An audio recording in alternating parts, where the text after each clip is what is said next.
So we've all read the Brand Identity Handbook by Yankee Candle, have we not? You haven't. Well, you're in luck because I just so happen to have handwritten notes of a little piece of this Brand Identity Handbook circa 2007. I wish I had bookmarked the page. That would make this a little bit easier. Yankee Candle says, "We are iconic, a true-to-life fragrance experience, comfortable, nostalgic, warm and inviting, approachable and familiar." And who could disagree with that? I certainly couldn't. But we are not edgy, avant-garde, funky, mystical, abstract, or mysterious. And that last one really struck a chord with me because why would you not want to be mysterious? Mystery is where all of the fun is it not? I don't know. But the more I thought about this lack of mysteriousness, I started to realize that maybe Yankee Candle is some of these things that they claim they're not. I mean, am I the only one who thought that dreamy summer nights was a fantasy, a mystical experience? I don't know, maybe it's just me. Or how about the very dark and edgy black magic? Edgy for Yankee Candle, you have to admit that. And do I really need to even mention Witch's Brew? And all of these fragrances to me are mysterious in their own way. But if you need a little bit more convincing, I got a little something else I'd like to read to you. The description of the candle that we are going to be discussing in just a moment goes a little something like this. Explore a dark autumn forest of mysterious wood notes and smoky spice. That's all the proof I need right there. So is it just a coincidence that every time that Yankee Candle decides to step to the edge of their own rules, step to the edge of mystery, that they're successful? I mean, these candles are all successful, are they not? And these are just 3 examples. I think that's a topic worth discussing, and now is a better time than ever, because I would love to introduce to you a brand new autumn fragrance by Yankee Candle, a very mysterious fragrance, entitled Autumn Dusk. And before we jump into this candle, I would really just like to address quickly the label. Foreboding, a little bit more spooky. That setting, I mean, imagine if you were there alone at dusk in autumn. You were facing nothing but those silhouetted trees, bare trees, no leaves, and that veil of fog. What lies beyond that veil of fog? Only the bravest will venture to find out. But what does it smell like? Well, let's jump right into this candle and give it a sniff.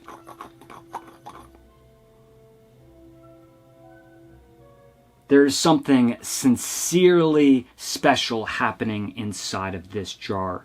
We could call this an aromatic illusion, if we'd like. We'll talk about that as we move forward during this evaluation. I do want to mention there's a side of this candle that takes a lot of liberties. We smell things that we literally wouldn't smell if we were here, in this setting. But there's another side to this candle that is incredibly, massively authentic. There is a legitimacy, there is an honesty, there is a sincerity to this candle that why would I want to deny it?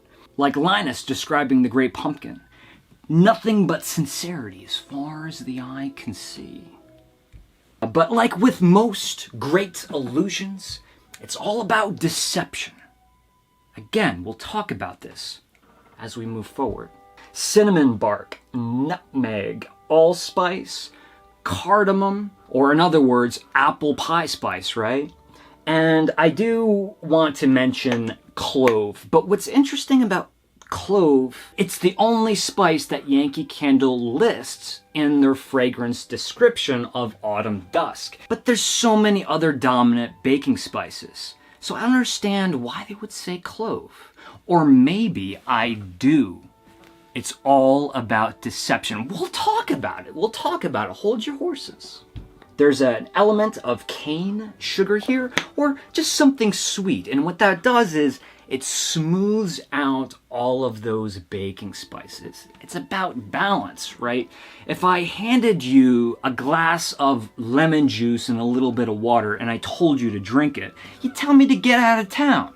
However, if I added a couple ice cubes and maybe a couple spoonfuls of sugar, suddenly we have a delicious beverage on our hands. Again, balance. And that's what that sweetness is doing in this situation. Because you might smell this and say, oh, it's not a lot of spice. There's a lot of spice, but the intensity is being stifled by the sweet component in this candle. I can't deny that there's a little bit of nuttiness here and a little bit of creaminess. I'm gonna put them together and use buttered pecan ice cream as a descriptor. Why? Because you have a little bit of that savory, buttery saltiness with the vanilla ice cream and that toasted pecan aroma. That nuttiness really does add to the illusion of like acorns. And let's go with Earl Grey tea here. Yeah, like dried black tea. That really adds to the reality of, you know, the foliage on the forest floor. And Earl Grey tea is going to have the addition of bergamot oil. So what I'm saying is there's a little bit of citrus in here too. You know, I could even venture to say orange zest. Adds a little bit to that spiciness. So what is the illusion, the deception that I keep speaking of in this candle? It's certainly going to be the combination of the wood notes. Even Yankee Candle says mysterious wood notes, but they also say smoky spice. What do you mean? Like toasted spice? Like on the frying pan, Maillard reaction, toasted spice? But I think that's a given. Because you wouldn't want to burn spice and smell the smoke of spice. Why would they choose a smoke? But they chose clove too, which was a weird choice, was it not? Because it's not the dominant spice. But when you implant these two words in our head, smokiness and clove, they're manipulating a thought. Clove cigarettes. At some point in our lives, we or someone we know has smoked clove cigarettes in front of us, and that's a smell you never forget. There's no smoke in here. But our minds take the bait because they've implanted that thought in our head. So there is this sweet, woody pine cone thing happening here, but the dominating wood note is going to be dry cedar, and I cannot overemphasize that word dry. This is the woodshed fully stocked with the split wood ready for the winter season. But there's another wood note happening here. Are you ready for this? Lumber. Yeah, straight up Home Depot. Have you ever walked into a brand new, recently built wooden shed before? And if that Home Depot comment turns you off a little bit, don't let it. Just call it Sandalwood and call it a day. Why?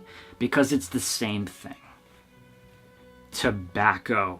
What is our association with tobacco? Come on, it's smoke, right? Think about being in like grandpa's car. You step on in and you just smell that cigar taint in the car. And it's actually not a bad smell at all. It's a very pretty, sweet smell. Or think about walking into that lounge or sitting room where someone's puffing away on that pipe with that beautiful aromatic tobacco. When we think about that sweet tobacco smell, and then we think about the clove, that baking spice, and the association we have with clove cigarettes. And then we talk about dried cedar, and our mind goes to fireplaces and campfires. Our mind is being bombarded with the idea of smoke. We want to smell smoke. Our brain tells us we smell smoke. but it's not there. That is the beauty, that is the illusion, that is the deception of this candle. I'm not suggesting this smells like vanilla bean. I'm suggesting vanillin. Vanillin is an organic compound. It's used all the time in the fragrance industry. It's an aldehyde, so it's used even in like vanilla flavoring. Think about how many times people have described Napa Valley Chardonnay to us as tasting buttery and oaky with notes of heavy vanilla. Well, there's actually a lot of truth to that. Chardonnay becomes buttery during the fermentation process and its contact with the expired yeast cells. And oaky, of course it tastes oaky. You're aging Chardonnay in oak barrels, it's going to taste oaky. But that vanilla, it's not coming from the fruit, and it's not coming from the fermentation process. It's coming from the vanillin compounds in the oak barrels, especially American oak. It has an abundance of vanilla in it. It's a little trip to the farm. I'm not kidding. I'm not trying to milk this. There's something in this candle that's mimicking the smell of hay, like fresh mown hay, bales of hay, hay mulch, whatever you want to call it. This smells like we're on a hay ride in late September traveling through an apple orchard. But there's more. There's always more. Dried corn husk or corn stalks. If you've grew up around cornfields, you know what I mean, or if you decorate your house during the fall with corn stalks, or if you've been to a spooky corn maze around the Halloween season, you'll know what I mean. There is that corn husk aroma.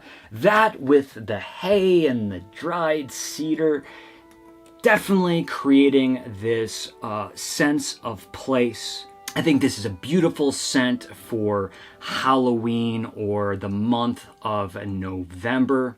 How about we call this fragrance Scarecrow? That lone, grim, gaunt scarecrow perched high up in the cornfield with hay jetting out of his shirt and pants. I don't know, I love that concept. So Yankee, if you want to discuss, I got a couple more ideas for you. How about Black Sand Beach? Put a new label on it because I heard it's not coming back, and call it Sea Witch. Beautiful. Now we have 2 brand new Halloween fragrances. I could do this for days, Yankee. Give me a call, we'll talk. However, Autumn Dusk and this label, I'll take that any day of the week. However, this doesn't solve the problem that it's an online exclusive.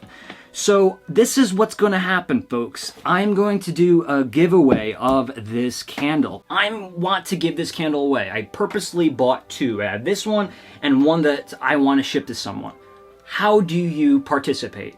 Well, you're going to need an Instagram account. If you don't have an Instagram account, just sign up. It's really easy. You're going to go to my page, which the link will be in the description below, and take the photo that says giveaway with Autumn Dusk on it and all of the details on the photograph and repost it. You're going to tag me, tag Yankee Candle, maybe hashtag me and Yankee Candle as well. But this is how you win. In the description, I want you to come up with the most unique or creative or funny thing that you can think of. Put some thought into it. Autumn quote from a book or a movie, a TV show, a poem that you've written, whatever it might be. Haikus are awesome. I love haikus. What I'm going to do, to be fair, is take all of the submissions and I'm going to give it to a panel of my close friends and have them narrow it down, and then we'll pick a winner. And like I said, anywhere in the world, wherever you are, the winner, I will ship this candle to you. So that's gonna do it for me today, folks. I had a blast talking about Autumn Dusk. I think my enthusiasm for this candle has presented itself to you. I just want to mention, if you enjoyed this video, please remember to give it a thumbs up, right? And if you haven't already, subscribe. Thank you once again for joining me. I will be seeing you guys real soon, but until then, be good.